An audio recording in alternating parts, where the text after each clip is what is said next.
Hello my dear students, good morning. कैसे हैं आप लोग?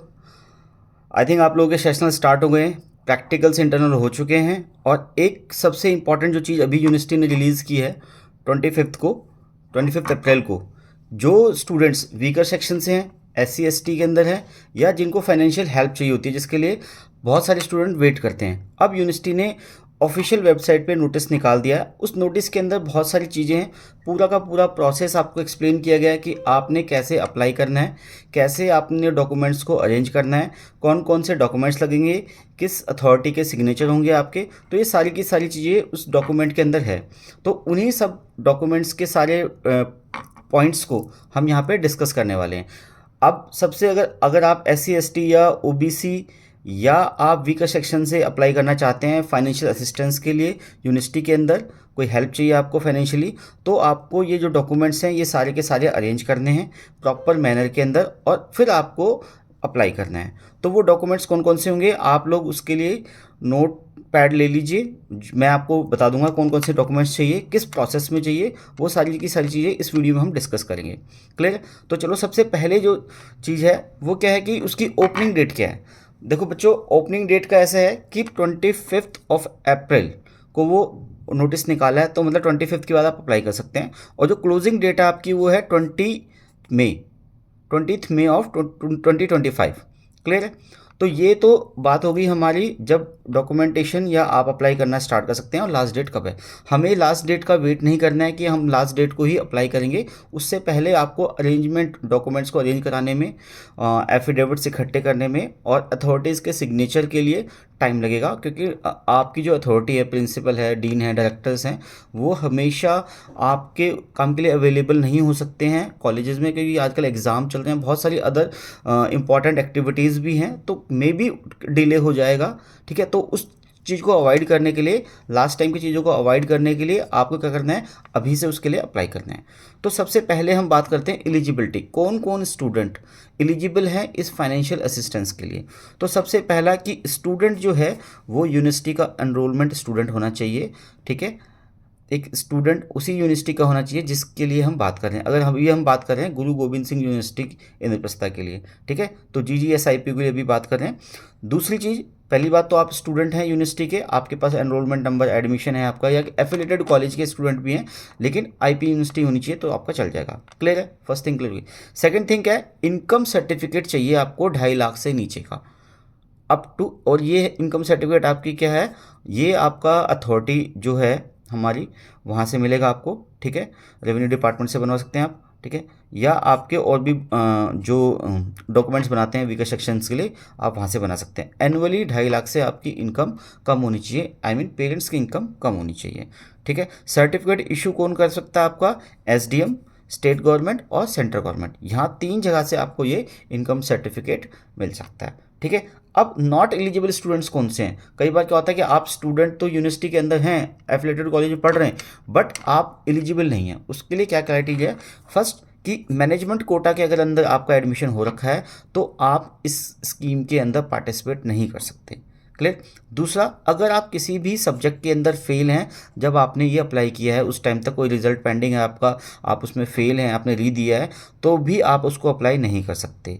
ठीक है? और अगर अटेंडेंस शॉर्टेज की वजह से आपको बैकलॉग लग गया है या एग्ज़ाम में नहीं बैठने दिया गया, तब भी आप ये अप्लाई नहीं कर सकते। ठीक है? और उसके बाद क्या है, सबसे इम्पॉर्टेंट, अगर कोई आपने मिसबिहेव किया हुआ है, आपके ऊपर कोई केस है, इनडिसिप्लिनरी इलनेस या कुछ ऐसा किया है आपने कैंपस के अंदर या कहीं पे भी, तो भी आप इस स्कीम के अंदर पार्टिसिपेट नहीं कर सकते। तो अभी तक हमने बात की कि डेट क्या थी, ओपनिंग की, क्लोजिंग की, एलिजिबल स्टूडेंट्स कौन कौन से थे और नॉट एलिजिबल स्टूडेंट्स कौन से हमारे। ठीक है? तो अब बात करते हैं सबसे इंपॉर्टेंट चीज, डॉक्यूमेंट्स। आपको कौन कौन से डॉक्यूमेंट्स चाहिए, ये हमें सबसे पहले देखना है। ठीक है? आप अब ध्यान से आप उसको नोट कर लीजिए कौन कौन से डॉक्यूमेंट्स चाहिए आपको। पहला तो एप्लीकेशन फॉर्म आप डाउनलोड कर लेंगे। ठीक है? या आपको आपके कॉलेज से मिल जाएगा। ठीक है? दूसरी, कॉपी ऑफ इनकम सर्टिफिकेट, उसको आप सेकंड नंबर पे लगाएंगे। थर्ड, एज सर्टिफिकेट, अगर माइनर है या जो भी है तो उसके बिहाफ पे सपोर्टिंग डॉक्यूमेंट लगता है एज का, जिससे आपकी डेट ऑफ बर्थ कैलकुलेट होगी। क्लियर? फिर यूनिवर्सिटी फीस स्लिप, जो फीस आपने अभी तक सबमिट की है उन स्लिप्स को आप अटैच करके फॉर्म के साथ में सबमिट करेंगे। क्लियर।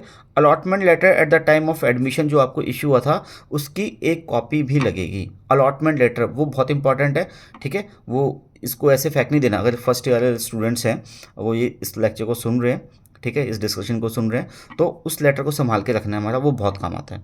क्लियर। मार्कशीट आपके प्रीवियस ईयर जो एग्ज़ाम हुए हैं सेमेस्टर के उनकी सबकी मार्कशीट्स की कॉपी लगेगी, ठीक है। यहाँ से चेक हो जाएगा कि आपकी कोई बैकलॉग है या नहीं है। Clear. Copy of latest fees receipt, अगर यूनिवर्सिटी ने कोई भी फ़ीस को बढ़ाया है, लास्ट ईयर के कंपेरेटिवली अभी बढ़ाया कुछ भी है, अगर अमेंडमेंट आए हैं फीस के अंदर भी, तो उसकी एक कॉपी भी आप लगाएंगे। क्लियर। और any kind of chronicle illness है आपको, ठीक है, या कुछ डिसेबिलिटी है, कुछ है, तो उसका सर्टिफिकेट भी आपको लगाना है, ठीक है। वो भी अथॉरिटी जो इशू करेगी वही लगाना है। आपका हैंड रिटन अपने आप को आप क्लेम नहीं कर सकते, यूनिवर्सिटी या कोई अथोराइज जो आपकी एजेंसी है वो आपको सर्टिफिकेट देगी उस चीज़ के लिए। क्लियर। दूसरी चीज़ इंपॉर्टेंट क्या है, अगर आपका एडमिशन सिंगल गर्ल चाइल्ड या ट्रांसजेंडर या किसी भी स्पेशल कैटेगरी के अंदर हो रखा है तो वो सर्टिफिकेट भी आपको इसके अंदर सबमिट करना है, लगाना है। Clear. Copy of Aadhaar card भी लगेगी आपकी, आधार कार्ड तो हर जगह लगेगा, ठीक है, उसको देख लेना आप। आधार कार्ड आपका लेटेस्ट होना चाहिए, उसके साथ में जो फ़ोन नंबर होता है वो अटैच या वो होना चाहिए अपडेटेड, ठीक है। चलिए अब बात करते हैं आपके जो फाइनेंशियल चीज़ों को हैंडल करने के लिए आपको क्या चाहिए। या तो आप पासबुक की कॉपी लगाएंगे, फ्रंट पेज जो होता है जिसके अंदर आपका नाम, अकाउंट नंबर, IDBI, ठीक है, जो भी कुछ होगा, IFSC कोड होगा, ठीक है, तो वो लगाएंगे आप, या कैंसिल चेक की कॉपी लगाएंगे। क्लियर। लेटर ऑफ रिकमेंडेशन, ये सबसे इंपॉर्टेंट चीज़ है कि आपका जो कॉलेज है वो आपको रेकमेंड करेगा इस चीज़ के लिए, ठीक है। वो सारी चीज़ों को, सारे जितने हमने पॉइंट डिस्कस किए सबको चेक करने के बाद ही आपको रेकमेंड करेगा कि आप इसके लिए अप्लाई कर सकते हैं, ठीक है। वो जो लेटर ऑफ रिकमेंडेशन है वो आपको dean office, principal office, director office या जो भी आपके कॉलेज के अंदर अथॉरिटी है जिनके पास ये काम दे रखा है जिनको डॉक्यूमेंट्स के लिए, आप वहाँ से ये ले सकते हैं, ठीक है। All document should be self attested, ये याद रखना है, सारे डॉक्यूमेंट्स को आपने सेल्फ अटेस्टेड करना है। तो ये सारी की सारी चीज़ें, ये डॉक्यूमेंट्स, एलिजिबिलिटी और जो सीक्वेंस था ये सारा का सारा ऐसा रहेगा। दिक्कत क्या आती है, कुछ बच्चे कहते हैं कि हम ऑनलाइन करेंगे, कुछ ऑफलाइन करेंगे, तो दोनों तरीके से आप कर सकते हैं, ठीक है। ऑफलाइन के लिए भी सारा का सारा क्या है जो हमने डिस्कस किए, ये सारे के सारे फॉर्मेट चाहिए। ऑनलाइन के अंदर क्या करना है, आप पोर्टल पे जाएंगे, अपने आप को रजिस्टर्ड कराएंगे, आपका रोल नंबर, सीटी रोल नंबर और एनरोलमेंट नंबर जो होता है, ठीक है, उससे आप लॉगिन कर लेंगे, ठीक, आपका अकाउंट क्रिएट हो जाएगा। उसके बाद जो डिटेल्स हैं पोर्टल के अंदर सेम जो हमने बातें की हैं उन डॉक्यूमेंट्स की PDF वगैरह करके आप वहाँ पर अपलोड करते रहेंगे, ठीक है। तो ये सारी की सारी बातें थी जो स्टूडेंट पढ़ना चाहते हैं लेकिन फाइनेंशियल सिचुएशन की वजह से थोड़ी सी प्रॉब्लम होती है, उस चीज़ को अवॉइड करने के लिए भारत सरकार, दिल्ली गवर्नमेंट और जितनी भी एजेंसीज़ हैं, इंस्टीट्यूट्स हैं, वो सपोर्ट कर रहे हैं ताकि लोग पढ़ें, ठीक है। को जो बच्चा पढ़ना चाहता है उसको किसी चीज़ की प्रॉब्लम ना आए, तो ये उनको एक फाइनेंशियली जो सपोर्ट देने की स्कीम है। बट इसमें लिमिटेड स्टूडेंट्स हैं, लिमिटेड कैटेगरीज़ हैं जो हमने ऑलरेडी डिस्कस किए हैं। बट क्या है, आपका एकेडमिक जो रिकॉर्ड है वो बहुत ज़्यादा इंपॉर्टेंट है इस चीज़ के लिए। जैसे आप फेल हो जाओगे तो आपको नहीं मिलेगा, आपके अटेंडेंस शॉर्ट की वजह से अगर आपको नहीं बैठने दे रहे हैं एग्जाम्स वगैरह में तो भी आप नहीं कर सकते, ठीक है। और अगर कोई भी डॉक्यूमेंट आपका इनकम प्रूफ सर्टिफिकेट सपोर्टिव नहीं है, आप प्रूफ नहीं कर पा रहे हैं तो भी आप उसको नहीं कर सकते हैं। तो इन सब चीज़ों को ध्यान में रखते हुए ये सारे डॉक्यूमेंट्स को हमने अरेंज करना है, एक फ़ाइल बनानी है, एक बंच बनाना है, हमें हमारे जो डीन, डायरेक्टर या प्रिंसिपल हैं उन के थ्रू रिकमेंडेशन लेटर मिलेगा, सारा कंपाइल करके फिर ये केस बनेगा, उसके बाद हम अप्लाई कर सकते हैं, ठीक है। तो सारी डिटेल्स हमने डिस्कस कर ली हैं, सारी इंपॉर्टेंट चीज़ें, documents, eligibility, non eligibility, date of क्या नाम है, जो स्पैन रहेगा जिसके अंदर आप अलाउ कर सकते हैं, ठीक है, 1 महीने का टाइम है तो उसके अंदर हम कर सकते हैं सारी चीज़ें। बट इस 1 महीने के अंदर आपके एग्ज़ाम भी हैं तो आप उस चीज़ को अवॉइड करने के लिए जल्दी से जल्दी इसको निपटा दीजिए, सो दैट कि आपके फाइनल एग्जाम्स में कोई प्रॉब्लम ना आए, ठीक है। चलिए, आई होप आप लोगों को जिनको इसकी नीड है इस फाइनेंशियल असिस्टेंस की उनको मिल जाए, ठीक है। और अगर कोई भी क्वेरी होती है, कहीं में आपको कोई प्रॉब्लम आती है तो आप हमें टेक्स्ट बॉक्स में, कमेंट बॉक्स में पूछ सकते हैं। Thank you so much, best of luck.